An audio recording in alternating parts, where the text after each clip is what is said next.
இந்த லூக்கா 16ஆம் அதிகாரத்தை நம்ம பல தடவை படிச்சிருப்போம். அங்கே 16ஆம் அதிகாரத்தில் 1வது வசனத்தில் இருந்து 7ஆம் வசனம் வரைக்கும் இந்த உவமையை கர்த்தர் சொல்கிறார். எத்தனை பேருக்கு இந்த உவமை இதுவரை புரிஞ்சிருக்கும் அப்படின்னு எனக்கு தெரியல. முதலாவது வசனம் சொல்லப்பட்டிருக்கு, ஐஸ்வர்யவானாகிய ஒரு மனுஷனுக்கு ஒரு உக்கிரான காரன் இருந்தான். இந்த இடத்துல ஐஸ்வர்யமுள்ள மனுஷன் அப்படிங்கிற இடத்துல நம்ம ஆண்டவரை போட்டுக்கிறோங்க. உக்கிரான காரன்கிற இடத்துல உங்களை போட்டுக்கிறேங்க. சரிதானா? நம்முடைய ஆண்டவர் ஐஸ்வர்ய சம்பனராக இருக்கிறார். யாராக இருக்காரு? நமக்கு ஐஸ்வர்யத்தை கொடுக்குறாரு, வேலையை கொடுக்குறாரு, ஆஸ்திகளை கொடுக்குறாரு, நன்மைகளை கொடுக்குறாரு. எல்லாம் அவர் தான் கொடுக்குறாரு. எத்தனை பேர் சொல்ல முடியும் எல்லாம் அவர் தான் தர்றாருன்னு? எல்லாம் அவர் தானே தர்றாரு. உண்மை தானே? எல்லாம் அவர் தான் தர்றார். அப்போ இங்கே ஆனால் அவர் கொடுத்த ஆஸ்திகளை இந்த உக்கிரானக்காரன் அழித்து போடுறதா எஜமானுக்கு அறிவிக்கப்பட்டது. என்ன போடுறானா? அழித்து போடுறான். அப்போ இந்த ராத்திரி வேளையில் ஆண்டவர் நம்மளை கேட்குறாரு, ஆண்டவர் நமக்கு கொடுத்த ஆசீர்வாதங்களை நம்ம அழிச்சு போடுறவங்களா இருக்கிறோமா, இல்லை அதை தேவனுக்கென்று பயன்படுத்துகிறவர்களாக இருக்கிறோமா? முதல் இந்த உக்கிரானக்கார உவமையில் நம்ம எல்லாரும் புரிஞ்சுக்கிற வேண்டிய ஒரு விஷயம், இந்த உலகத்தில் எந்த பொருளுக்குமே நம்ம எஜமான்கள் அல்ல. இந்த உடம்புக்கு, நம்ம கையில் இருக்கிற பணத்துக்கு, நம்ம வீட்டில் இருக்கிற நிலத்துக்கு, நம்ம வீட்டுக்கு, இது உண்மையான நியதி. நம்ம எதுக்குமே ஓனர் கிடையாது. இந்த உக்கிரானக்காரர்கள் முதலாவது புரிந்து கொள்ள வேண்டியது, நாம் எதற்குமே முதலாளிகள் அல்ல. இந்த உடம்புக்கு கூட நம்ம முதலாளி அல்ல. ஆண்டவர் சொன்னார், சரீரத்துக்கு அவரே ரட்சகர். சரீரத்துக்கு யாரா? அவர் தான் ரட்சகர். இந்த சரீரத்தை படைச்சது யாரு? அவர் தான். இந்த சரீரத்தை கொஞ்சம் மெனக்கெட்டு தான் படைச்சார். மற்றதெல்லாம் வார்த்தையால் படைச்சாலும் இது அவருடைய கை விளையாட்டு.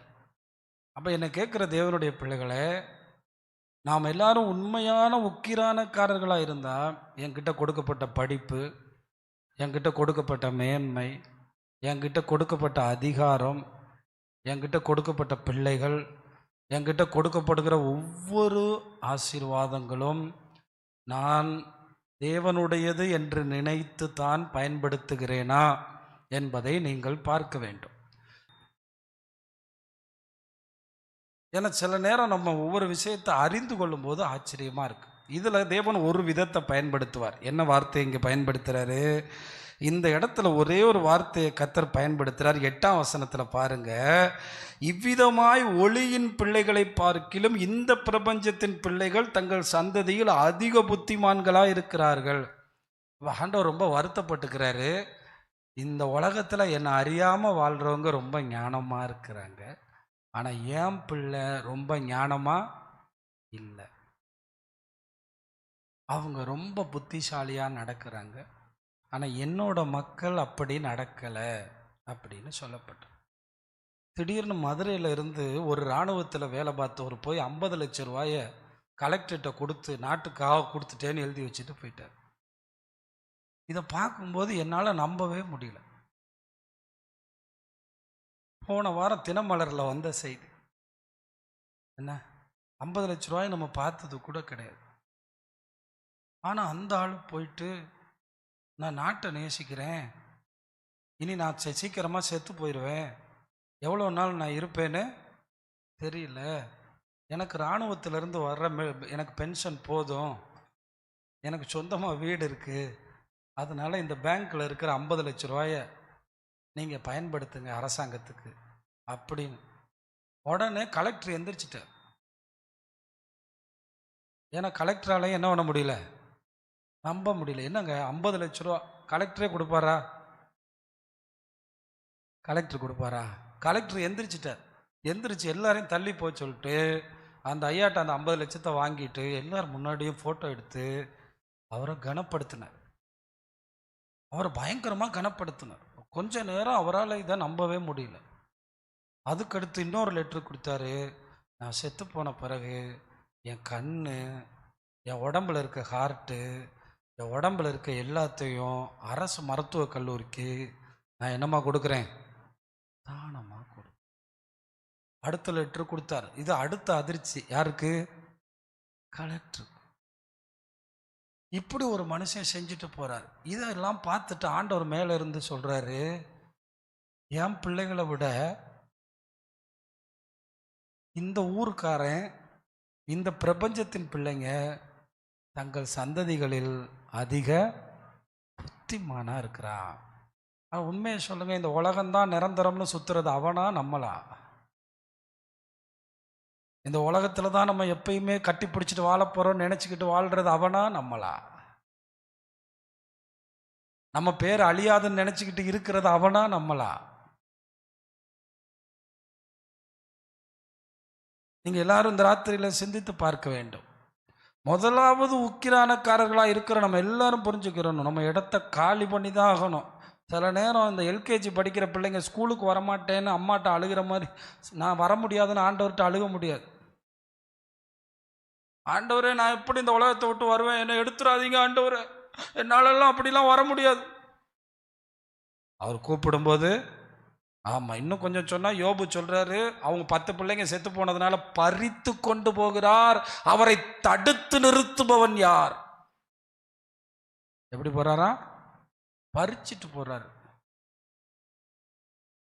அதை என்னால் என்ன பண்ண முடியாதா? தடுத்து நிறுத்த முடியாதுன்னு சொன்னேன். கேட்டுக்கொண்டிருக்கிற தேவ பிள்ளைகளே, நீங்கள் எல்லாரும் தேவனுடைய ஆசீர்வாதங்களை பாதுகாக்கிற ஒரு சாதாரண ஸ்டோர் கீப்பர்ஸ். நீங்க எல்லாரும் தேவன் கொடுத்த நன்மைகளை பாதுகாத்து வைக்கிற, அடிக்கடி பெரியவங்க முக்கியஸ்தர்கள் ஜெபிக்கும் போது, நாங்கள் வாழும்போது நித்திய வீடுகளிலே எங்களை ஏற்றுக்கொள்வார் உண்டாகும்படி அனித்தியமான உலகப் பொருளினால் சிநேகிதரை சம்பாதித்துக் கொள்ள உதவி செய்யும் ஆண்டவரேன்னு ஜெபம் பண்ணுவாங்க. அது எங்கிருந்து வந்துச்சு தெரியுமா? இந்த ஓமையிலிருந்து தான் வந்துச்சு. அப்படின்னா எங்க சம்பாத்தியத்தில் சம்பாதிக்கிற காசை வச்சு பரலோகத்தில் நாங்கள் நண்பர்களை சேர்க்கணும். பூலோகத்தில் லட்ச நண்பர்கள் இருக்கலாம், பரலோகத்தில் உங்களுக்கு நண்பர்கள் உண்டா? ஆண்டவர் கேள்விக்காக சொன்ன ஓமை தான் இது. பரலோகத்துக்கு போகும்போது தனியா போவீங்களா? அதுக்கு தான் படிப்பு, அதுக்கு தான் பட்டம். நான் சிலாகிக்கிறதுக்கு அல்ல, நான் என்ஜாய் பண்றதுக்கு அல்ல. எவ்வளவு காலம் என்ஜாய் பண்ண போறோம்? நான் ஜாலியா இருக்கிறதுக்கு அல்ல. பணங்கள் பெருகட்டும் அவருக்காக, செல்வங்கள் பெருகட்டும் அவருக்காக, நன்மைகள் பெருகட்டும் அவருக்காக, வியாபாரங்கள் பெருகட்டும் அவருக்காக. ஏனென்றால் நாங்கள் எல்லாம் உக்கிரானக்காரர்கள். இப்போ அவன் கேள்விப்படுறாரு, அந்த எஜமான் என்ன கேள்விப்படுறாரு? நம்ம ஏற்படுத்தின உக்கிரானக்காரர்கள் சரியில்லை. இப்போ ஆண்டவர் ஒவ்வொருவரை குறித்து கேள்விப்படுவார் மேலே. நீங்கள் யார், எவர், எப்படிப்பட்டவங்க? தம்பி, 1ஆம் வசனம் நான் பேசும்போதே நீங்கள் அதை கிரகிக்கணும், அதான் ரொம்ப முக்கியம். ஏன்னா எஜமான் கேள்விப்படுறாரு. கேள்விப்பட்டுட்டு அவன் சரியில்லை, 1ஆம் வசனம் தானே சொன்னேன், 1ஆம் வசனம் போடுங்க தம்பி. கேள்விப்படுறாரு. கேள்விப்பட்ட அவன் சரியில்லை, அவன் நான் கொடுத்த எல்லாத்தையுமே வேஸ்ட் ஆக்கிட்டான். இப்போ அப்படியே கேட்குறேன், உங்கள் அப்பா உங்களை நம்பி ஒரு 10 லட்ச ரூபா கொடுத்துட்டார். இப்போ கேள்விப்படுறாரு, நீங்கள் எல்லாத்தையும் என்ன பண்ணிட்டீங்க? அழிச்சிட்டீங்க. அப்புறம் என்ன கொடுப்பாரு? அடுத்த 10 லட்சம் கொடுப்பாரா? கொடுக்க மாட்டார்ல. இப்போ ஆண்டவர் நமக்கு கொடுத்த ஆசீர்வாதங்களை நீங்கள் எப்படி பயன்படுத்தினீங்க? நீங்கள் எப்படி ஆண்டவருக்காக பயன்படுத்தினீங்க? அதுதான் இந்த ஓமை. இந்த ஓமையுடைய ஒரு ஸ்பெஷாலிட்டின்னு சொல்கிறேன். இது இயேசுவினுடைய முதல் பிரசங்கம். இதை நல்லா புரிஞ்சுக்கிறணும். இது இயேசுநாதர் பரலோகத்திலேருந்து இறங்கி வந்து 30 வயசான பிறகு அவர் பண்ண முதல் பிரசங்கம். இது ஆண்டவர் பண்ண மலை பிரசங்கத்தினுடைய ஒரு பகுதியை எடுத்து லூக்கா எழுதி வச்சிருக்காரு. ஏன்னா இது மத்தேயு 5ல் இருக்கு, அதுக்கப்புறம் லூக்கா 16ல் இருக்கு. இதை நீங்க கவனிக்கணும். அப்ப 2 எஜமானுக்கு ஊழியம் செய்யக்கூடாதுங்கிறத அவர் கொஞ்சம் விரிவா பேசினதுதான் இந்த உக்கிரானக்காரத்தினுடைய உண்மை. அப்ப தேவன் நம்மளை ஆசீர்வதிச்சுட்டு பாப்பார், இவன் அதை எனக்கு எவ்வளவு பயன்படுத்தினான், அடுத்து இவனுக்கு எவ்வளவு கொடுக்கலாம், அடுத்து இவனுக்கு எவ்வளவு ப்ரமோஷன் கொடுக்கலாம், அடுத்து இவனுக்கு எவ்வளவு நன்மை கொடுக்கலாம், அடுத்து இவனுக்கு எவ்வளவு உயர்வு கொடுக்கலாம், அடுத்து இவனுக்கு எவ்வளவு மேன்மை கொடுக்கலாம், அடுத்து இவனுக்கு இன்னும் என்ன கொடுக்கலாம். சாதாரண தகப்பன் அப்படித்தானே நினைப்பான். என் பிள்ளைக்கு ஒரு காரியத்தை கொடுத்தேன், அழகாக்கிட்டான், இன்னும் கொஞ்சம் கொடுப்போம்.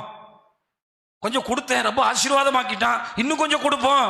கொஞ்சம் கொடுத்தேன், எனக்காக வாழ்ந்துட்டான், கொஞ்சம் கொடுப்போம். கொஞ்சம் கொடுத்தேன், அவன் என ராஜ்யத்துக்காக செயல்பட்டான், கொடுப்போம். நான் அவனுக்கு கொடுத்தேன், ஆத்துமாக்களை சம்பாதிச்சுட்டான், கொடுப்போம். அப்ப இன்னைக்கு நம்ம பேசிக் புரிதல் இல்லாமலே வாழ்ந்துட்டு இருந்திருக்கோம், வாழ்ந்துட்டு இருக்கோம். எல்லாம் நம்முடையது, எல்லாம் நம்முடையது, எல்லாம் நம்முடையது, எல்லாம் நம்முடையது, எல்லாம் நம்முடையது. ஆனா நம்ம ஃப்ரெண்டு ஒருத்தன் அப்படியே போயிட்டான் டக்குன்னு. ஏன் போனா தெரியாது. அவனு நிறைய சேர்த்து வச்சிருந்தான், ஆனா போயிட்டான். அவன் சாப்பிடல, அவன் என்ஜாய் பண்ணல. இங்க நான் சொல்லுகிற காரியத்தை நீங்கள் எல்லாரும் கவனிக்க வேண்டும். அதை முதல்ல புரிஞ்சுக்கிறணும். நம்ம யாரும் ஓனர் கிடையாது, அவரே எஜமானன், அவரே எஜமானன். இதை புரிஞ்சுட்டா உங்களுக்கு ஆயுசு கூடும், இதை புரிஞ்சுட்டா உங்களுக்கு செல்வம் கூடும். ஏன்னா நீங்க அவருக்கு பிரயோஜனமானவர்கள். இது புரிஞ்சுட்டா நீங்க வாழ்றது அவருக்கு பிரயோஜனம். இது புரிஞ்சுட்டா நீங்க அவருடைய ராஜ்யத்துக்கு பிரயோஜனம். அப்ப எல்லாத்தையும் அழிச்சு போடுறான்னு கேள்விப்பட்டு கூப்பிட்டுறாரு. கூப்பிட்டு என்ன சொல்றாரு 2ஆம் வசனத்துல, அப்பொழுது எஜமானவனை வரவழைத்து, உன்னை குறித்து நான் இப்ப கேள்விப்படுறது ஒன்றும் சரியில்லைப்பா, கணக்கெல்லாம் எடுத்துட்டு வா, எல்லாம் கணக்கு கொண்டு வா. அவனுக்கு நடுக்கம் வந்துருச்சு. ஏன்னா அவன் தான் உண்மையா இல்லையே, அவன் உண்மையா இல்லை பிரியமானவர்களே. கணக்கு கொடு, அப்படி நீ இனிமே வேலையில் இருக்கக்கூடாது, உன்னை வேலையிலேருந்து தூக்க போகிறேன். ஏன்னா உன்னை குறித்து நான் நல்ல செய்தி கேட்கல, உன்னை குறித்து நீ நல்ல உக்கிரானக்காரனா இல்லை, நீ நல்ல ஸ்டோர் கீப்பரா இல்லை, நீ நல்ல பொறுப்பாளியா இல்லை, நான் உன்னை நியமித்த இடத்துக்கு நீ உண்மையானவனா இல்லை, நான் உன்னிடத்துல கணக்கு ஒப்புவிக்க வேண்டும். 2வது இந்த செய்தியில ஒக்கிரானக்காரர்கள் என்ன கொடுக்கணும்? கணக்கு. அதான் சொல்றேன், நம்ம கையில் வர்ற பணம் எல்லாத்துலேயும் ஆண்டவர்கிட்ட கணக்கு கொடுக்கணும்னு நினைச்சு வாழணும். பாஸ்டர்கள் மட்டுமல்ல, எல்லாரும் எல்லாரும் என்ன கொடுக்கணும் சொல்லுங்க? என்ன கொடுக்கணும்? ஆமா, எல்லாத்துக்குமே கணக்கு கொடுக்கணும். புதிய ஏற்பாட்டில் இது நான் சொன்ன உண்மை இல்லை, இயேசுநாதர் சொன்ன உண்மை. சரிதானா? எல்லாத்துக்குமே கணக்கு உண்டு. ஞானியா தான் சொல்லுவார், வாலிபனே ஜாலியா போ, என்ஜாய் பண்ணு, நல்லா என்ஜாய் பண்ணு, அனுபவி ராஜா அனுபவி. எனக்கு சேர்த்துதான் எல்லாத்துக்கும் என்ன கொடுக்கணுமா? ஆனா இவ எல்லாத்தையும் கொண்டு வந்து எங்க நிறுத்துவாரா? நியாயத்தில் நிறுத்துவார். தாவீது ஏன் 51ஆம் சங்கீதத்துல ஒரு வார்த்தை சொல்லுவார், அது ரொம்ப ஆச்சரியமான வார்த்தை. என்ன தெரியுமா? 51ஆம் சங்கீதம் 3ஆம் வசனம்னு நினைக்கிறேன். அது ரொம்ப, ஏன் நிறைய பேர் வாயை மூடிக்கிட்டே இருக்கீங்க? 51ஆம் சங்கீதத்துல 4ஆம் வசனம், தேவரீர் ஒருவருக்கு விரோதமாய் நான் பாவம் செய்து உம்முடைய கண்களுக்கு முன்பாக பொல்லாங்கானதை நடப்பித்தேன். நீர் பேசும்போது உம்முடைய நீதி விளங்க, நீர் நியாயம் தீர்க்கும் போது உம்முடைய பரிசுத்தம் விளங்கவும் இதை என்ன செய்கிறேன்? அறிக்கையிடுகிறேன். நம்ம செஞ்ச தப்பை உணர்ந்து என்ன செய்யணும்? அறிக்கையிடும். அப்பதான் அது கணக்குல இருந்து கத்தர் அழிப்பார். ஆனா கத்தர்கிட்ட ஒரு குணம் இருக்கு, நீங்க அறிக்கையிட்டா சமுத்திரத்தின் ஆழத்துல கொண்டு போய் போட்டுருவாரு. எங்க போட்டுருவாரு? நமக்கு கூட அடிக்கடி ஞாபகம் வரும், ஆனா அவருக்கு ஞாபகமே வராது. சத்தமா ஒரு ஆமென் சொல்லுங்க. நமக்கு கூட, நம்மளை சுத்தி இருக்கிறவங்களுக்கு கூட நம்ம செஞ்ச தப்பு ஞாபகம் வரும், ஆனா அவருக்கு ஞாபகம் வராது. ஏன்னா தாவீது கிட்ட ஆண்டவர் திரும்ப ஒரு இடத்துல கூட நாத்தான் வந்து சொன்னதுக்கு அப்புறம் அதை பத்தி பேசவே இல்லை. அதனால தான் தாவீது புரிஞ்சுக்கிட்டான், அவர் என் பாவத்தை கிழக்குக்கும் மேற்குக்கும் எவ்வளவு தூரம், சமுத்திரத்தின் ஆழம் எவ்வளவு தூரம், அவ்வளவு தூரமா நம்ம அறிக்கை செய்யும்போது அவர் விட்டுறார். ஆனா கிறிஸ்தவர்களாகிய நாம், நமக்கு ஆண்டவர் செல்வத்தை கொடுக்க ரொம்ப ஆவலா இருக்கார். நம்ம தான் 5000லேருந்து 10,000 சம்பளம் போனோன்னா தலைகால் புரிய மாட்டேங்குது. அடுத்து நம்ம செட்டப் என்ன பண்ணலாம், நம்முடைய காரியத்தை என்ன பண்ணலாம், நம்ம கணக்கற்றவர்களாக மாறி விடுகிறோமே. கடைசி ஒரு 4 வசனம் இந்த உண்மையில் நறுக்குன்னு அடிப்பார். என்ன அடிப்பார் தெரியுமா? இந்த காசு பணத்திலே உண்மை இல்லாதவனை நான் எப்படி பரலோகத்தை கொடுப்பேன்? நான் எப்படி அவனுக்கு பரலோகத்தை கொடுக்க முடியும்? இந்த உலக பொருளை உண்மை இல்லாதவனை நம்பி பரலோகத்துக்குள்ள நான் எப்படி விட முடியும்? அவன் எப்படி உள்ள உண்மையா இருப்பான் அப்படின்னா ஆண்டவர் சொல்றார். அப்படின்னா பார்த்துக்கிறோங்க, ஒரு 3 வசனம் இருக்கு கடைசியா இந்த ஓமை முடிக்கும் போது அவர் சொல்றது. அப்ப இவன் கணக்கு கேட்கிறார், கணக்கெல்லாம் கொடுப்பான். இவனுக்கு இப்பதான் பயம் வருது, ஐயோ கணக்கு கேட்கிறாரு. அப்ப கணக்கு கேட்கும் போதுதான் பயம் வரும். நிறைய பேர் அப்படிதான், கையில காசு வந்துருச்சுன்னா பாட்டுக்கு செலவு பண்ணுவாங்க, அப்படியே நல்லா செலவு பண்ணுவாங்க. கடைசியில யாராவது கூப்பிட்டு கணக்கு கேட்டா திருன்னு முழிப்பாங்க. இந்த கணக்கு வழக்கு சரியா பார்க்காத ஆட்கள் யாராவது கடன் இல்லாம இருக்கீங்களா? சொல்லுங்க. கணக்கு வழக்கு பார்க்காத ஆட்கள் யாராவது கடன் இல்லாம உங்களால வாழ முடியுதா? எவ்வளோ வந்துச்சு அழகா நம்ம பேங்க் அக்கௌண்ட்டே காட்டுது. இன்கம் இவ்வளவு, அவுட்கம் இவ்வளவு, பேலன்ஸ் இவ்வளவு. உள்ள போனாலே இப்பெல்லாம் காட்டுறாங்க, பேங்க்லேயே காட்டுறாங்க. இவ்வளோ வந்துச்சியா, இவ்வளோ போச்சியா, மிச்சம் இவ்வளவு, மைனஸ் இவ்வளவு அப்படின்னு சொல்றாங்க. இன்னைக்கு நம்ம பார்க்குறோமா? ஆனால் ஆண்டவர் என்ன கேட்பாராம்? கணக்கு கேட்பாராம். அப்படி சொல்லப்பட்டிருக்கு. எப்பா அவர் சும்மா தான் கேட்டார், ஆனால் ரொம்ப கொடுமைப்படுத்திலாம் கேட்கல. எங்கப்பா அந்த 5 தாளந்து? ஆண்டவரே 5 தாளந்து எத்தனை கொண்டு வந்துட்டேன், இன்னொரு 5 கொண்டு வந்துட்டேன். எங்கப்பா அந்த 2 தாளந்து? ஆண்டவரே இந்த 2 தாளந்தை வச்சு 4 தாளந்தா ஆக்கிட்டேன். ஆனால் எங்கப்பா அந்த 1 தாளந்து? அதை போட்டு தோண்டி புதைச்சு மூடி வச்சுட்டேன் ஆண்டவரே. மூடி வச்சவனையே விடலைனா பிரயோஜனமற்றவனை விடுவாரா? சொல்லுங்க. மூடி வச்சவனையே விடலைனா இஷ்டத்துக்கு வாழ்ந்தவனை விடுவாரா? மூடி வச்சவனையே விடலைனா ஆமா, அந்த அந்த தேவன் கொடுத்த ஒவ்வொரு நன்மைகளிலும் நாம் கணக்குள்ளவர்களா இருக்க வேண்டும். கடைசி காலத்திலே நாம் என்ன ஒப்புவிக்க வேண்டும்? கணக்கு ஒப்புவிக்க வேண்டும். இந்த கணக்கு ஒப்புவிக்கணும்னு நினைச்சு வாங்க. அதனால தான் வாங்க பயமா இருக்கு, அதனாலதான் கேட்க பயமா இருக்கு.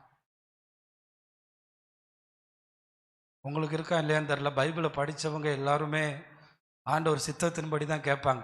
அதனால தான் அந்த ஓமையில் சொன்னார், நான் என்னிலும் என் வார்த்தை உங்களிலும் நிலைத்திருந்தால் நீங்கள் கேட்டுக்கொள்வது. ஆனால் அந்த வார்த்தை நிலைச்சிருக்கிறவன் கவனமாக கேட்பான். ஏன்னா அவன் அக்கௌண்டபிலிட்டி இருக்கு அவனுக்கு.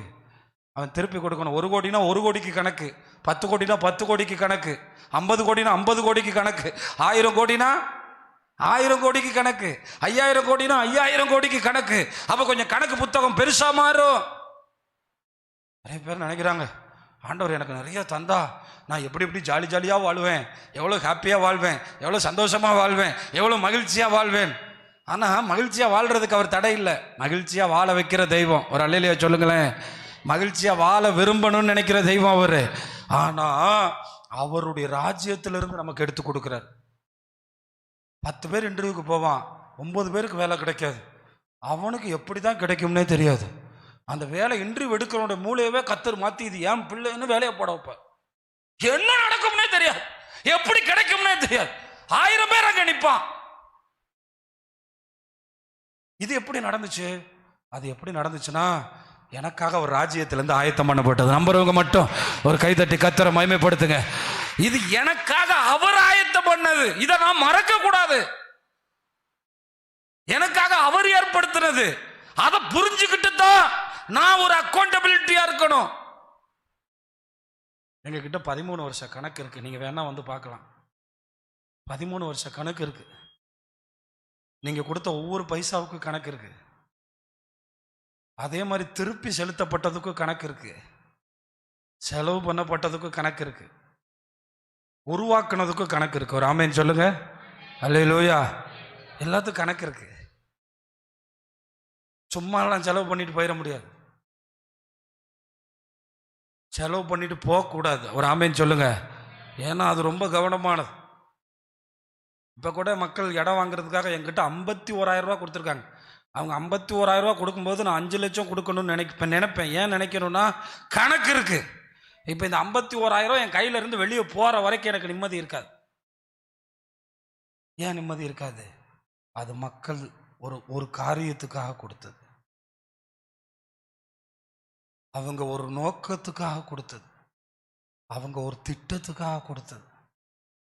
அது நம்ம செலவு பண்றதுக்காக கொடுத்தது அல்ல.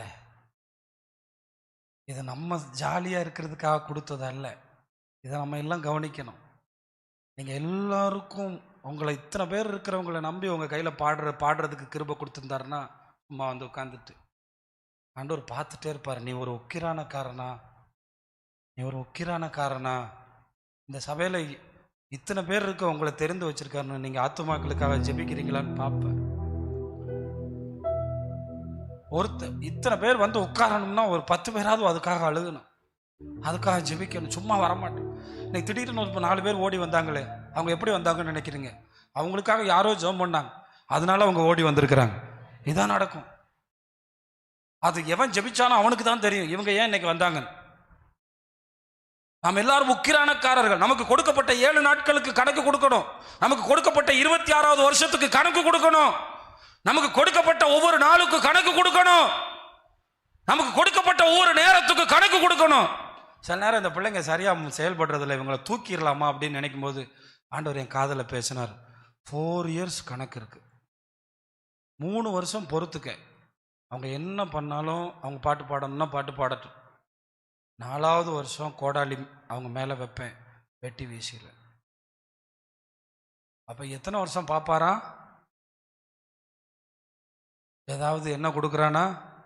கனி கொடுக்குறானா? நீங்கள் இங்கே வந்து பாடுறவங்க, இங்கே வந்து நிற்கிறவங்க இந்த சபைக்கு முன்மாதிரியாக இருக்கணும், நானும் உட்பட. ரொம்ப நம்ம கவனமாக தான் இருக்க வேண்டியது இருக்குது. நமக்குள்ளே அப்பப்போ பிசாசு உள்ள நுழைஞ்சிடறான். இதை தாண்டி நம்ம இந்த ஜனத்துக்கு முன்னுதாரணமாக இருக்கணும். அப்போ இவன் நல்ல கவனிங்க, கணக்கு கேட்ட உடனே வைத்த கலக்குது இவனுக்கு. கணக்கு கேட்ட உடனே வைத்த கலக்கு. ஐயோ கேட்டாரே கேட்டாரே கேட்டாரே, ஐயோ கணக்கு கேட்டாரே கேட்டாரே, ஐயோ கணக்கு கேட்டாரே, ஐயோ என்ன செய்யறது? அப்பொழுது உக்கிரானக்காரர், ஐயோ நான் என்ன செய்வேன்? எஜமான் என்னை கீழே தள்ளுறேங்கிறாரு, எஜமான் என்ன வெளியே போன்னு சொல்றாரு, தள்ளி போடுறாரு. எனக்கு வேற வயசாயிருச்சே. வயசாகிற வர எல்லா அட்டூழியத்தையும் பண்ணிட்டான். வேலையை ஏமாத்து பண்ணிட்டான், லஞ்சம் வாங்கிட்டான், கொள்ளை அடிச்சிட்டான், கொளுத்து போயிட்டான், ஜாலியாக இருந்துட்டான். ஆனால் இப்போ எஜமான் கணக்கு கேட்ட உடனே தான் வயசாயிருச்சான், கொத்த முடியாதான், வேலைக்கு போய் வேலை செஞ்சு சம்பாதிச்சு சாப்பிட முடியாதான். யோசிக்கிறான் பாருங்க. வயசாயிருச்சு, ஐயோ இனிமே எங்கே போவேன், இனிமே எப்படி சாப்பிடுவேன், ஐயோ பலன் இல்லையே, ஐயோ ஐயோ நான் என்ன பண்ணுறது? பிச்சை கேட்கவும் எனக்கு வெக்கமா இருக்கு, நான் இறக்கவும் வெக்கப்படுறேன், எனக்கு கொத்தவும் முடியல, எனக்கு விசாரிப்புல இருந்து அவன் தூக்கிட்டானே, தூக்கிடுவாரே தூக்கிடுவாரே தூக்கிடுவாரே, இப்ப நான் எங்க போய் சாப்பிடுவேன்? உக்கிரான விசாரிப்பை விட்டு நான் தள்ளப்படும் போது என்னை தங்கள் வீடுகளில் ஏற்றுக்கொள்வார் உண்டாகும்படி நான் செய்ய வேண்டியது என்ன, இன்னதென்று எனக்கு தெரிய வந்தது என்று தனக்குள்ளே சொல்லிக்கொண்டு, இப்படி அவனுக்குள்ள ஒரு பயங்கரமான குழப்பம் வந்து, நல்ல கவனிங்க, குழப்பம் வந்து என்னடா செய்வேன், என்ன செய்வேன், நான் என்னதான் செய்ய போறேன், நான் எப்படி வாழ போறேன், எனக்கு எதுவுமே செய்ய தெரியாது. ஆண்டவர் எனக்கு இவ்வளவு ஆசீர்வாதம் கொடுத்திருந்தாரு, இவ்வளவு நன்மை கொடுத்திருந்தாரு, வேலை கொடுத்திருந்தாரு, சம்பாத்தியம் கொடுத்திருந்தாரு, இப்ப நான் அதை பிரயோஜனப்படுத்தாம போயிட்டேனே, இனி நான் எங்க போவேன், நான் இனி யார்கிட்ட கேட்பேன், இனி யார்கிட்ட உதவி கேட்பேன், நான் எப்படி வாழ்வேன், நான் எப்படி இருப்பேன் அப்படின்னு கேட்டுட்டு கதறிட்டு அவன் என்ன பண்ணான் தெரியுமா? நேர போய் நான் என் வேலை முடிகிறதுக்குள்ள, என் டியூட்டி முடிகிறதுக்குள்ள நான் ஏதாவது பண்ணணும், என்னோட பதவி முடிகிறதுக்குள்ள நான் ஏதாவது பண்ணணும், என்னோட வாழ்க்கை முடிகிறதுக்குள்ள நான் ஏதாவது பண்ணணும். சத்தமா ராமேன்னு சொல்லுங்களேன். ஆமா, அவன் என்ன சொல்றான்? சாகிறதுக்குள்ள ஏதாவது பண்ணணும், நான் ஏதாவது பண்ணணும், எனக்கு இருக்கிற அதிகாரம் போறதுக்குள்ள ஏதாவது பண்ணணும், என் உயிர் போறதுக்குள்ள நான் ஏதாவது பண்ணணும். நானும் எத்தனையோ தடவை இந்த ஓமையை படித்தேன், ஆனால் இப்போதான் புரிஞ்சிச்சு. அப்போ நான் பார்த்தேன், இதை படிக்கும்போது, முதல்ல படிக்கும்போது பார்த்தேன், அவன் கூப்பிட்றான், ஏண்டா நீ எவ்வளோடா எத்தனைடா கடன் வாங்கிட்டு போன அப்படின்னு கேட்குறான். முதல்ல ஒரு ஆள்கிட்ட போய் அவனை கூப்பிட்டு கேட்குறான், முதலாவது ஒருத்தனை கூப்பிட்டு கேட்குறான், எவ்வளோ கடன் வாங்கிட்டு போனேன் நீ, நம்ம ஆஃபீஸில் வந்து நம்ம குடவுனில் வந்து எவ்வளோ கடன் வாங்கிட்டு போனேன் அப்படின்னு கேட்குறான். அவன் சொல்கிறான், எத்தனை குடம்? 100 குடம். இவன் வாங்கிட்டு போய் எவ்வளோ நாள் ஆச்சோ தெரியல. நான் நினைக்கிறேன் இந்த 100 குடத்தை இவன் கடனை கொடுக்கும்போதே எஜமானுக்கு நஷ்டம் வர்ற மாதிரி 80 குடத்துக்கு காசு வாங்கினானோ, என்ன அநியாயம் பண்ணானோ தெரியல, ஏதோ ஏமாத்து வேலை பண்ணியிருக்கான். 100 குடம் வாங்கிட்டு போனேன் அப்படின்னு சொன்னான். 100 குடம் என்ன வாங்கிட்டு போயிருக்கான். அப்போ உக்கிரானக்காரன் சொல்கிறேன், ஒரு பேப்பரில் நீ உட்காந்து 50ன்னு எழுது. என்ன எழுதுவான்? 50ன்னு எழுது. இப்போ 100 குடம் என்ன வாங்கினவன் என்ன எழுதுறான்? 50ன்னு எழுதிட்டான். இப்போ எஜமானோட அக்கௌண்ட் புக்கில் உக்கிரானக்காரன் என்னன்னு எழுதுறான்? 50ன்னு எழுதுறான். இப்போ 100 குடம் என்ன வாங்கினவன் வந்தானே, வந்து 50 குடம்னு மாறிட்டு வீட்டுக்கு போகிறானே, என்னன்னே தெரிலையா, 100 குடம் வாங்கினேன், அந்த ஆள் ரொம்ப நல்ல மனுஷையா, 50 குடத்தை குறைச்சிட்டாயா. அவனுக்கு என்ன வந்துச்சுன்னே தெரில. இவன் இந்த மோசமான ஆளால இருந்தான், திடீர்னு 100 குடம் வாங்கினதுல 50 குடம் வேணான்ட்டாயா. இவன் ஏதோ நடந்திருக்கியா, இவனுக்கு ஏதோ இவன் மாறிட்டாயா, ஏதோ இவனுக்குள்ள மாற்றம் வந்திருக்கியா.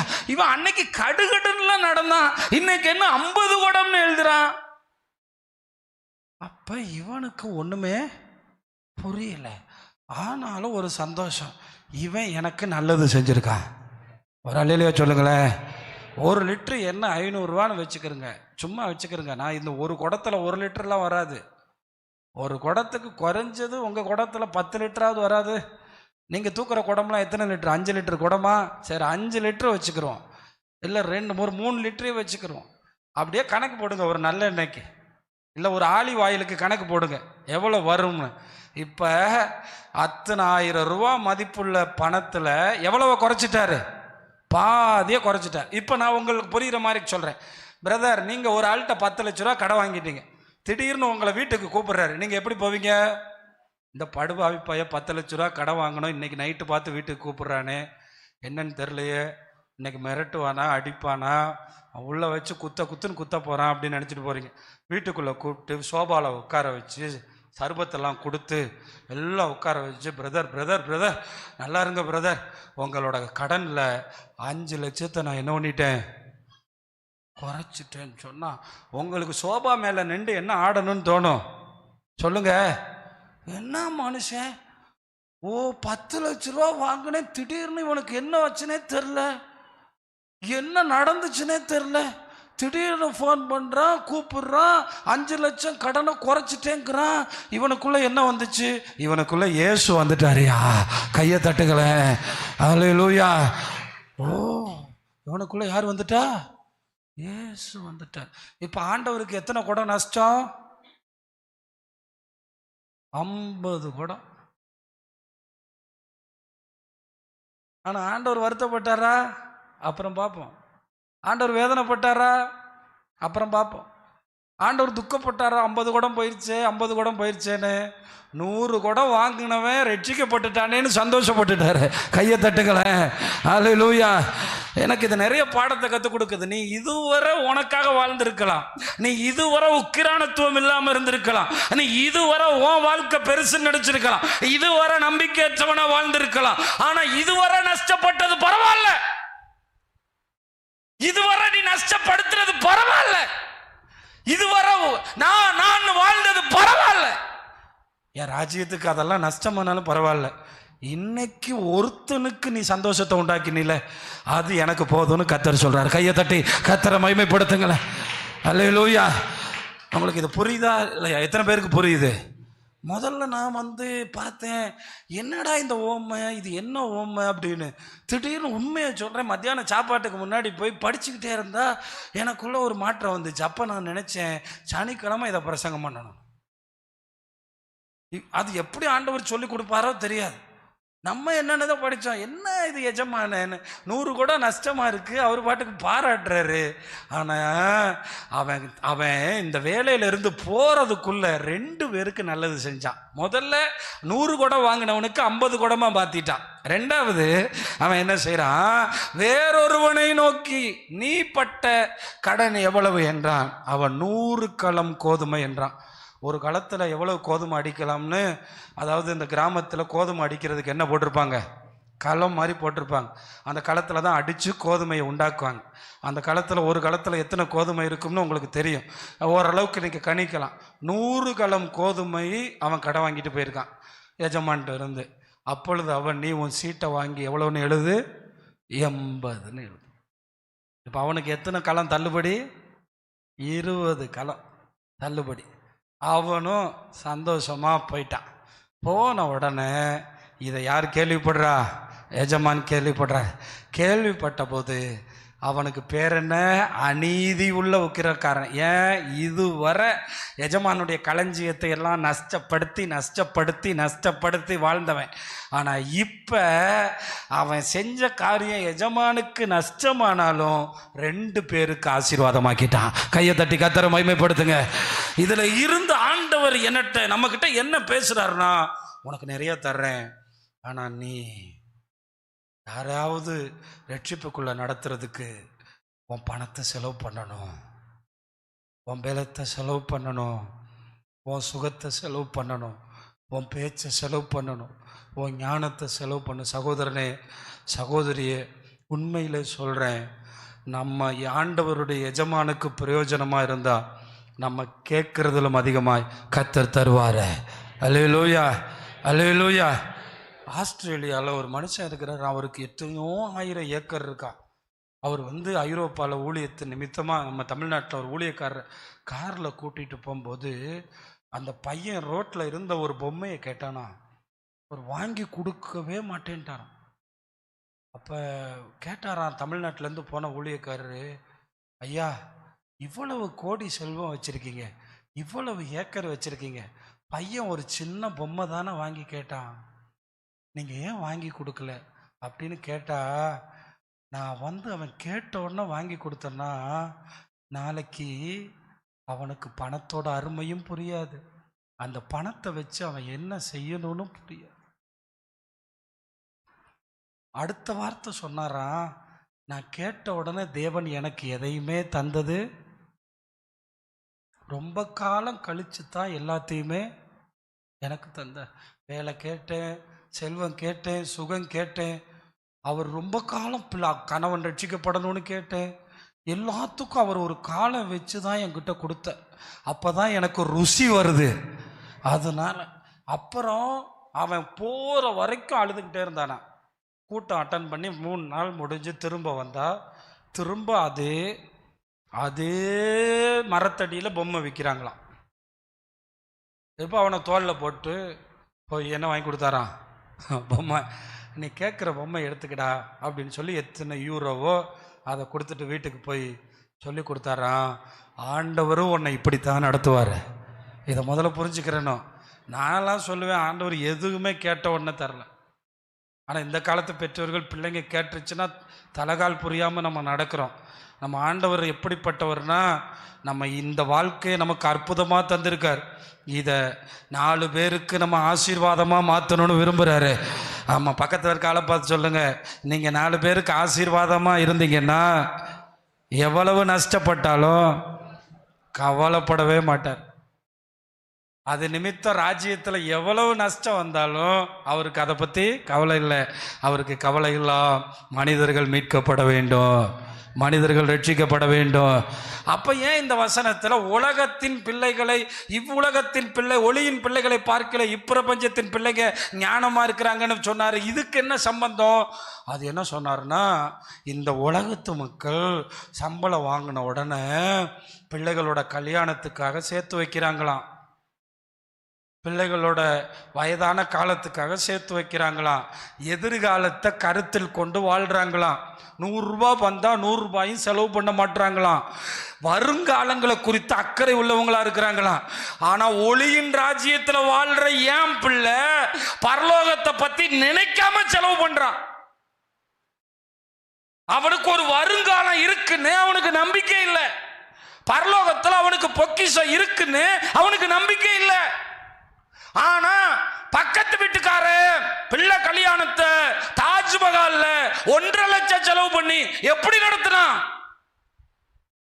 நடத்தினானா, அவன் 20 வருஷமா அதை என்ன பண்ணி வச்சிருந்தான். நாங்களும் தாஜ்மஹால்ல தான் நடத்தணும்னு விரும்புறோம், ஆனா எங்கிட்ட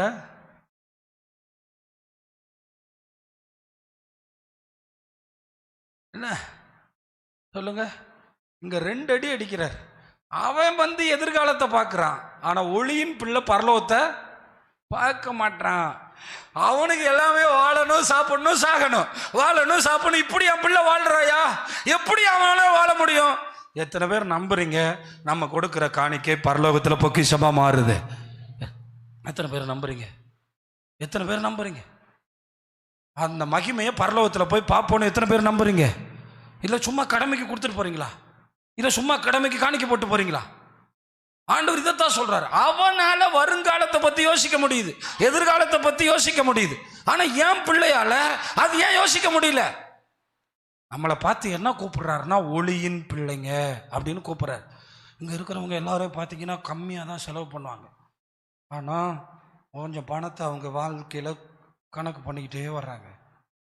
திடீர்னு ஒரு திருமணம் நடத்தினா இவங்களாம் எப்படி நடத்துறாங்க? ஆமா, நாங்கள்லாம் ஒன்றும் இல்லாமல் தான் என்னமோ பெரிய ஆள் போல் வாழ்கிறோம், ஆனால் அவங்க அப்படி இல்லை. ஆனால் ஆண்டவர் இதை தெளிவாக தான் சொல்லியிருக்காரு. ஒளியின் பிள்ளைகளை பார்க்கலும் இப்பிரபஞ்சத்தின் பிள்ளைங்க எப்படி இருக்காங்களாம்? ஞானவான்களாக இருக்கிறாங்களாம். எப்படி இருக்காங்களாம்? எப்படி இருக்காங்க? ஞானவான்களாக இருக்கிறாங்க. நீங்கள் அவங்களோட பழகிறவங்ககிட்ட கேட்டு பாருங்கள், அழகாக வேலை செய்வான், அழகாக வருவான், அழகாக போவான், காசை கவனமாக செலவு பண்ணுவான், கவனமாக வாழ்வான், எதிர்காலத்தை குறித்து கவனிப்பான். ஒரு கல்யாணம் பண்ணுறவன் அடுத்த 5 வயசில் என் பிள்ளை எல்கேஜி நம்புறானா? நம்ப மாட்டான். எல்கேஜிக்கு எவ்வளோ ஃபீஸ் கட்டணும் நம்புறானா? ஆனால் அவன்கிட்ட போய் கேட்டு பாருங்க, அவன் சொல்லுவான் 12th முடித்தோடனே என் பிள்ளைக்கு எவ்வளோ ஃபீஸ் கட்டணும் அவனுக்கு தெரியுமா? அவன்கிட்ட போய் கேட்டு பாருங்க. காலேஜுக்கு எவ்வளோ ஃபீஸ் கட்டணும் தெரியுமா? காலேஜ் படிக்க வைக்கணும். இங்க ஆண்டவர் ஒரு வார்த்தை பேசுறாரு, அவன்கிட்ட ஞானம் இருக்கு, என் பிள்ளைகிட்ட என்ன இல்லை, ஞானம் இல்லைங்கிறாரு. அப்ப இங்க என்ன சொல்ல வர்றாருன்னா, பூமியில சேர்த்து வைக்க சொல்லலை, அவர் நம்மக்கிட்ட சொல்றது ஒளியின் ராஜ்யத்தில் சேர்த்து வைங்க. அதான் அப்போ 3வது காரியம். முதல்ல சொன்னேன் நம்ம பொருளுக்கு எஜமானன் அல்ல, 2வது சொன்னேன் நம்ம கணக்கு கொடுக்கணும், 3வது சொன்னேன் உலக பொருளை நித்திய நோக்கத்துக்காக செலவு பண்ணணும். நல்ல கவனிங்க, புறஜாதிகள் உங்கள் வீட்டுக்கு வர்றாங்கன்னா கணக்கு வழக்கு பார்க்காம, சொந்தக்காரன் வந்தால் சாப்பாடு போடுறதில்ல, அவனே அங்கே போனால் சாப்பாடு போடுவான். சம்பந்தம் இல்லாத ஆட்கள் வீட்டுக்கு வரும்போது விழுந்து விழுந்து கவனிக்கணும், இயேசுவின் அன்பை காட்டணும், அவங்களுக்காக பரிவு காட்டணும், அவங்களுக்காக இரக்கம் காட்டணும். அப்போ ஒரு 1000 ரூபாய் போனால் பிரச்சனை இல்லை, அப்போ ஒரு 2000 ரூபாய் போனால் பிரச்சனை இல்லை, சத்தமாக ஒரு ஆமேன்னு சொல்லுங்க. அப்போ ஒரு 4000 ரூபாய் போனால் பிரச்சனை இல்லை, சத்தமாக ஒரு ஆமேன்னு சொல்லுங்க. இது நான் சொல்லலை, ஆண்டவர் சொல்றார். அதை ஒரு வாய்ப்பாக பயன்படுத்தணும், அப்படி ஒரு வாய்ப்புக்காக காத்திருக்கணும். அதான் சொல்றாரு, நீங்கள் சாகும்போது, சரியான இப்போ உள்ள தமிழ் பதத்தில் நான் சொல்றேன், நீங்கள் சாகும்போது நீங்கள் உங்கள் மூலமாக ரட்சிக்கப்பட்டவங்க. நான் அப்படி தான் நினைப்பேன். எங்கள் அப்பாலாம் பரலோகத்துக்கு போகும்போது எத்தனை பேர் வரவேற்றிருப்பாங்கன்னு எனக்கு தெரியும். ஏன்னா மனுஷன் தனக்குன்னு சேர்த்து வைக்கவே இல்லை. கொஞ்ச நேரம் போய் போஸ்ட் ஆஃபீஸில் இருந்தோம்னா அவருக்கு டீ சாப்பிட போமா, அப்படியே வெளியே கூட்டிகிட்டு போயிடுவார். பஜ்ஜி சாப்பிட போமா, சம்சா சாப்பிட போமா. பணங்களை செலவு பண்ணி ஆத்துமாக்களை பரலோகத்தில் சேர்த்தார்கள். அவங்களுக்கு இங்கே சொத்தே கிடையாது, ஆனால் அங்கே நிறைய சொத்து இருந்துச்சு. ஒரு அல்லையிலேயே சொல்லுங்களேன், அல்லையிலோயா. அவர் நிறைய பேருக்கு வேலை வாங்கி கொடுத்தாரு, ஆனால் வேலை வாங்கி கொடுத்தவன் புள்ள ஏமாத்து போயிடும். ஒருத்தனுக்கெல்லாம் கிராமத்து போஸ்ட் ஆஃபீஸில் வேலை வாங்கி கொடுத்தார். அங்கே போய் கள்ளக்கணக்கெல்லாம் எழுதி, இந்த மாதிரி கள்ளக்கணக்கெல்லாம் எழுதி மக்கள் கட்டின RD எல்லாம் அவர் கொள்ளையடிச்சிட்டு போயிட்டார். எப்படி இருக்கும் பாருங்க. ஒரு ஆளுக்கு வேலை இல்லைன்னு வேலை வாங்கி கொடுத்தா RD பணத்தெல்லாம் அவர் தூக்கிட்டு போயிட்டார். இப்படி மனிதர்கள் வாழ்றாங்க. அப்ப இதுல இருந்து நீங்க கற்றுக்கொள்ளணும், நான் எஜமானன் அல்ல, நான் கணக்கு கொடுக்க வேண்டியது. 3வது, என்னிடத்தில் வருகிறவைகளை நான் நித்திய ஜீவனுக்காக செலவு பண்ணணும். இதான் ஆண்டவர் இந்த ஓமையில நமக்கு கற்றுக் கொடுக்கிறார். அநித்தியமான உலக பொருள், அநித்தியமான பணம். நம்ம பிரைம் மினிஸ்டர் மோடி சொன்னாலே 500 ரூபா நோட்டு செல்லாது. நம்ம பிரைம் மினிஸ்டர் மோடி சொன்னாலே 2000 ரூபா நோட்டு செல்லாது. இது அநித்தியமானது. ஆனா பரலோகம் செல்லாம போகவே போகாது, பரலோகம் இல்லாமல் போகவே போகாது. தேவன் நித்தியமானவர். இதை மட்டும் நல்லா புரிஞ்சுக்கிறணும். வானத்துக்கு கீழே இருக்கிற எல்லாமே அநித்தியம், இந்த உடம்பு உட்பட. வானத்துக்கு மேல இருக்கிறது எல்லாமே நித்தியம். அநித்தியமான நம்மளை நித்தியமாக்கும்படி இயேசு நித்தியத்தை விட்டு நமக்காக வந்தார். கைகளை தட்டி கர்த்தரை மகிமைப்படுத்துங்கள். அப்போ அவங்களுக்குள்ள ஒரு விதை போடணும். இவங்க இவ்வளவு நமக்காக செலவு பண்ணுறாங்களே, இவ்வளவு நமக்காக அன்பு கூறுறாங்களே, இவ்வளவு நமக்காக ஜெபிக்கிறாங்களே, இவ்வளவு நமக்காக அழுகிறாங்களே, இவங்களுக்கும் நமக்கும் என்ன? இந்த CPM காரங்க வந்து எப்படி ஆத்துமாக்களை சம்பாதிப்பாங்க தெரியுமா? திடீர்னு பேய் பிடிச்சவனு ஒருத்தர் வந்துட்டான்னா அன்னைக்கு நைட்டு யாருமே தூங்க மாட்டாங்க. சிஸ்டர்ஸ்லாம் சுற்றி ஆண்டவர் இவனை அந்த சொந்தக்காரங்கெல்லாம் பார்ப்பாங்க, என்னன்னே தெரிலையே, இன்னைக்கு நைட்டு இவங்க யாருமே தூங்கலை, ஆண்டவரே இந்த பேய் ஓடட்டும், ஆண்டவரே இந்த பேய் ஓடட்டும், ஆண்டவரே இந்த பேய் ஓடட்டும். கடைசியில் பார்த்தா ஒரு வாரத்தில் அவங்க சுகமாயிருவாங்க. சுகமானா அந்த குடும்பமே என்ன ஆயிரும்? நம்ம வாங்க சோத்துறோம், போயிட்டு வாங்க. ஏன்னா நமக்கு ரிஸ்க் எடுக்கவும் இல்லை, நமக்கு 1000 ரிஸ்க் ஏற்கனவே எடுத்து வச்சுருக்கோம், 1000 ஃபைனான்ஸ் எடுத்து வச்சுருக்கோம், 1000 கடன் வாங்கி வச்சுருக்கோம், 1000 பிரச்சனைகளை மூக்க கொடுத்துருக்கோம். அதனால நமக்கு இப்போ யார் பிரச்சனை தெரியாது. ஆனால் அவர் பிரச்சனை நமக்கு தெரியாமல் போகும்போது, நம்ம செத்து போகும்போது எந்த மூஞ்சியை வச்சுட்டு அவரை பார்க்க போகிறோம்? இந்த உக்கிரான காரணம் மாதிரி போகிறோமா? என்னைக்காவது ஒரு நாள் பாஸ்டர் அதை பற்றி பேசாதீங்க, பேசித்தானங்க ஆகணும். அதை பற்றி எப்படி பேசாமல் இருக்க முடியும்? ஒரு நாள் எல்லாரும் செத்து தானே போகணும். எப்படி சாகாமல் இருக்கிறதுக்கு ஒரே ஒரு இடம் தானே இருக்கு. அப்போ என்ன கேட்குற தேவனுடைய பிள்ளைகளை, அநித்தியமான உலக பொருளினால என்ன சம்பாதிக்கணும்? அடுத்த வசனம் சொல்கிறத கவனிங்க, கொஞ்சத்தில் உண்மை உள்ளவன் அநேகத்தில். அப்போ இதில் இருந்து ஆண்டவர் பார்க்குறாரு. நம்ம சபையில் நான் நிறைய பேர் பார்த்துருக்கேன், இடம் விற்றா காணிக்கை கொண்டு வருவாங்க, அவங்க மற்றவங்கள பார்க்கறது இல்லை. நிறைய பேர் பார்த்துருக்கேன், அந்த தீபாவளி காசு கொடுத்தா அதில் காணிக்க கொண்டு வர்றது. எந்த காசு வந்தாலும் ஏதாவது ஒன்றை எடுத்துகிட்டு வந்து இது ஆண்டவருக்குன்னு நான் வச்சுருக்கேன்னு நான் பார்த்துட்டு மேலே போவேன். ஒரு கேள்வி கேட்கும், நம்ம இப்படி இருக்கிறோமான்னு. ஆனால் பணத்தில் மட்டும் இல்லை, ஒரு நாள் ஆண்டவர் 24 மணி நேரம் உங்களுக்கு தர்றாரு, அதுலேயும் நீங்கள் கவனமாக இருக்கணும். நான் மட்டும் சொல்கிறேன், நல்ல கவனிங்க. இன்னைக்கு ஏன் வந்து பாஸ்டர் மோகன், அகஸ்டின் ஜெபக்குமார் ஐயா போன்றவங்களாம் 80 தொட்டு வாழ்ந்துக்கிட்டு இருக்காங்க தெரியுமா? அவங்க கொஞ்சத்தில் இருந்து அநேகத்தில் உண்மை உள்ளவங்களாக இருக்கிறாங்க. அவங்க இன்னைக்கும் 5 பிரசங்கம் பண்ணுறாங்க. ஒரு ஞாயிற்றுக்கிழமை 5 பிரசங்கம். காலையில் 5 மணிக்கு எந்திரிச்சு பாருங்கள், கரெக்டாக 6 மணிக்கு அவர் மைக்கை பிடிப்பார், 6:45 முடிப்பார், திரும்ப அப்படியே வருவார், திரும்ப மறுபடியும் 7:45 அந்த 7 மணி சர்வீஸுக்கு வருவார், 8 மணிக்கு மைக்கை பிடிப்பார், 8:45 முடிப்பார், திரும்ப வருவார், திரும்ப சாயங்காலம் வருவார். ஏன் வேலை செய்கிறாங்க? ஆமாம், பிள்ளிக்கிரகாம்ங்கிற ஒரு தேவ மனுஷன் எவ்வளவோ பிரசங்கம் பண்ணார், 50,000 பிரசங்கம் பண்ணியிருக்காராம். அப்படியே கணக்கு பண்ணி பாருங்க. இவர்கள் எல்லாம் ஆண்டவருக்காகவே தங்கள் வாழ்க்கை என்ன பண்ணியிருக்காங்க, அர்ப்பணிச்சிருக்கிறாங்க. அப்போ ஒரு நாள் கர்த்தர் கொடுக்கும்போது அந்த கொஞ்சத்தில் உண்மையா இருக்கும்போது ஆயுசு நாட்களை கூட்டி கொடுக்கிறாரு. மோசே வந்து பதவியில் ஏறும்போது 80 வயசு, மோசே பதவியில் முடிக்கும்போது 120 வயசு.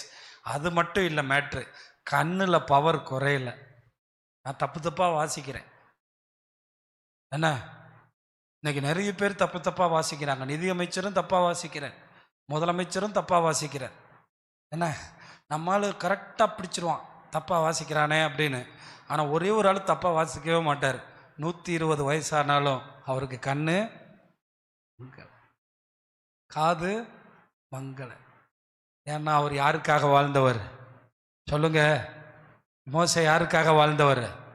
எனக்கு தோணுது மனைவியை கூட பார்க்க மாட்டார், பிள்ளைகளை கூட பார்க்க மாட்டார். எப்போ பார்த்தாலும் ஜனம் ஜனம் ஜனம் ஜனம் ஜனம்னே வாழ்ந்தார். அப்போ என்னை கேட்குற தேவனுடைய பிள்ளைகளை, நாட்களில் உண்மையாக இருக்கணும், காசில் உண்மையாக இருக்கணும், எல்லாத்திலும் உண்மையாக இருக்கணும். உபவாச ஜெபம் நடந்தால் வீட்டில் உட்காந்துக்கலாம், ஒன்றும் பிரச்சனை இல்லை. ஆண்டவர் பார்ப்பாரு, உனக்கு கொடுக்கப்பட்ட நாட்களை இப்படி தான் நீ செலவு பண்ணுறியா, இரு வீட்டில் இரு. அப்போ நம்ம வந்து ஜெபிக்கிறது அவருடைய ராஜ்யத்துக்கு பிரயோஜனம். ஒரு ஆமேன்னு சொல்ல மாட்டீங்களே? ஆமாம், பிரயோஜனம். அப்போ இதெல்லாம் தேவன் நமக்கு கொடுக்குற இந்த கொஞ்சம், இதை அற்பமாக நினைக்கக்கூடாது. இந்த கொஞ்சத்தில் உண்மை உள்ளவனைத்தான் கர்த்தர் அநேகத்தில் என்னவா மாத்துறாரா? கொஞ்சத்தில் அநீதி உள்ளவன் அநேகத்தில் எப்படி இருப்பான்? அதனால தான் நீங்கள் எல்லாம் பார்த்தீங்களா, 5000 ரூபாய் வாங்கும்போது ஆண்டவருக்கு கொடுக்க முடியாதவன் 5 கோடி வாங்கியா கொடுக்க போகிறான்? சொல்லுங்க. 5000 ரூபாய் வாங்கும்போது ஆண்டவருக்கு உண்மையாக கொடுக்க முடியாதவன் 5 கோடி வாங்கியா கொடுக்க போகிறான்? கொடுக்கவே மாட்டா கண்டிப்பா. இது யாருடைய லாஜிக்கு? கர்த்தருடைய லாஜிக். ஆண்டவரே சொல்லியிருக்கார், கொஞ்சத்தில் அநீதியா இருந்தா அப்ப எதையுமே எதில் தான் தொடங்கணும்? கொஞ்சத்தில் தான் தொடங்கணும். ஒவ்வொரு மாதம் முடியும் போது நீங்களும் நானும் நினைக்க வேண்டியது, நான் நல்ல உக்கிரானக்காரனா? நான் நல்ல, அடுத்த வார்த்தையை கவனிங்க, நான் அநீதியான உலக பொருளை பற்றி நீங்கள் உண்மையாக இராவிட்டால் உங்களை நம்பி பரலோகத்தை யார் கொடுப்பா? அவர் சொல்கிறார், மெய்ப்பொருள்னா என்னங்க? அவர் தானேங்க. அப்போ பரலோகத்தை எப்படி கொடுப்பார்? அப்போ இதிலேருந்து நம்ம எத்தனை பேர் அப்படிப்பட்டவங்களாக நம்ம வாழ்கிறோம், உண்மையாக இருக்கிறோம்? இப்போ நிறைய பேர் நினைக்கிறீங்க, எம்ஜிஆர் நகரில் இடம் வாங்கினா இவ்வளோ விசுவாசி இருக்கோம், எல்லாரும் போட்டு வாங்கினா என்ன? அப்போ நம்ம சபை இன்னொரு பக்கத்தை நோக்கி போகாதா? அது அந்த அந்த எண்ணம் எனக்கு யாருக்கு இருக்குது? நாங்களே வாழணும், வயலில் போடணும், சாப்பிடணும், அப்படி தான் நம்ம நினைக்கிறோம். அப்போ எப்படி நம்ம வாழ்கிறது? நான் அப்படி தான் நினைக்கிறேன். அவரவர் உக்கிரான காரணம் மாறணும். ஒரு அல்லையிலே சொல்லுங்களேன், அவரவர் உக்கிரான காரணம். நான் பல காரியங்களோடு போய்கிட்டே இருக்கேன். எனக்கு ஒரு தரிசனம் இருக்குது, உங்களுக்கும் ஒரு தரிசனம் இருக்க வேண்டும். நான் தான் சொல்கிறேன், எனக்கு ஒரு தரிசனம் இருக்குது, உங்களுக்கு ஒரு. ஆமாம், அங்கேயே ஒரு ஆள் கல்லறை தோட்டத்தில் ஒரு இடம் வாங்குறதுக்காக பிளான் பண்ணுறாரு. அவர் வாங்குறாருன்னா நான் வாங்கவே மாட்டேன். ஏன் தெரியுமா? ஒரு சபை ஒரு இடத்துக்கு போதுமானது. சத்தமாக ஒரு ஆமேன்னு சொல்லுங்க, போதுமானது. அதுக்கப்புறம் நம்ம அங்கே போய் மூக்கை என்ன செய்யக்கூடாது, நுழைக்கக்கூடாது. அதனால அவர் அந்த ஊழியை செஞ்சால் அது அந்த பக்கத்தில் இருக்க ஆத்துமாக்களுக்கு போதுமானது. அப்புறம் நம்ம போய் அங்கே வேலை செய்யக்கூடாது. எல்லாத்துக்கும் அவர் ஒரு திட்டம் வச்சிருக்காரு. ஒரு ஆமேன்னு சொல்லுங்க, சத்தமாக ராமேன்னு சொல்லுங்களேன். அதனால தான் நம்ம கவனிக்கணும், நமக்கான காரியங்களுக்காக நம்ம ஆண்டவருக்காக என்ன யோசிக்கணும். அந்த மக்கள் இருக்கிறார்கள், அவருக்காக ஜெபிக்கணும். அந்த மக்கள் ஆண்டவரை ஏற்றுக்கொள்ள வேண்டும் என்று ஜெபிக்கணும். என்னை சுற்றி இருக்கிறவர்களுக்காக நான் ஜெபிக்கணும். நான் உக்கிரானத்துவம் பண்ணணும். அவன் ராத்திரியில் கூப்பிட்டா போகணும். அவன் ஆண்டவரிடத்தில் நம்மிடத்தில் அன்பை எதிர்பார்த்தா போகணும். ஏன்னா நம்மளை நம்பி தான் கர்த்தர் இந்த ஊரில் இருக்கிறார். நம்மளை நம்பி தான் ஒப்பு கொடுத்துருக்கார். அநீதியான உலக பொருளை பற்றி நீங்கள் உண்மையாக இராவிட்டால் நம்ம வெளியே கூட வந்து பேச மாட்டேங்கிறோம், அன்பு கூற மாட்டேங்கிறோம். வேறொருவனுடைய காரியத்தில் நீங்கள் உண்மைகளாக இருக்காவிட்டால் உங்களுக்கு யாதொன்றை சொந்தமாய் கொடுப்பவன் யார்? இதுலேருந்து எனக்கு ஒரு பெரிய தலையில் கொட்டு விழுந்துச்சு. ஊழியம் வேறொருடையது, பணம் வேறொருடையது, செல்வம் வேறொருடையது, எல்லாமே அவருடையதான். இந்த ஓமையில் சொல்கிறாரு, நம்மக்கிட்ட கொடுக்கப்பட்டது எல்லாமே யாருடையதான்? வேறொருவருடையதான். எல்லாமே வேறொருடையதான், உங்களுடையது இல்லையா? வேறொருவருடையதை காரியத்தில் நீங்கள் உண்மையாக இராவிட்டால் உங்களை அந்த அந்த அந்த 100 குடம் என்ன யாருடையது? வேறொருவனுடைய. அந்த 100 குடம் கோதுமை யாருடையது? வேறொருவனுடைய. ஒரு 6 மாதம் வேலை இல்லாமல் இருந்தால் சம்பளம் இல்லாமல் இருப்பது யாருடையது? பார்த்தீங்களா? அப்போ ஆண்டவர் அப்படிலாம் நம்ம போனால் தான் நமக்கு புரியுது. அப்போ இவைகள் எல்லாம் வேறொருவனுடையதான். இதை நம்ம எப்படி பயன்படுத்தணுமா? இது என்னுடையது அல்லன்னு நினச்சி பயன்படுத்தணும். எப்படி பயன்படுத்தணுமா? அடுத்த வசனம் சொல்லுது, நான் வேகமாக முடிக்கிறேன்.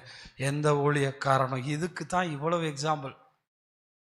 இந்த வசனத்தை தான் உக்கிரானத்துவத்தோடு ஒப்பிட்டிருக்கார். அப்போ ஒருத்தன் பணத்தை சம்பாதிச்சு அந்த பணத்தை தனக்கென்று மட்டும் வாழ்ந்தான்னா அவனுக்கு பரலோகம் இல்லவே இல்லை என்பதுதான் இந்த செய்தியினுடைய கருத்து. ஆமாம், நேற்று கூட அந்த ஆலயத்தை திறக்கும்போது காபிரியல் தாமஸ்ராஜ் சொன்னார், இந்த மெட்ராஸ் பட்டணத்தில் எங்கள் சபையில் கோடிக்கணக்கான ரூபாய் வச்சுருந்தவங்க எத்தனையோ பேர் இருக்காங்க. அவங்க யாரும் இதுக்காக கொடுக்கணும்னு நினைக்கவும் இல்லை, கொடுக்கவும் இல்லை. ஆனால் ஏழை எளியவர்கள் மன உற்சாகமாய் திராணிக்கும் மிஞ்சி கொடுத்து இந்த ஊழியத்தை தாங்கினார்கள்னு சொன்னார். அது உண்மை. ஏன்னா நமக்கு கமிட்மெண்ட் வேறு மாதிரி போயிடும்.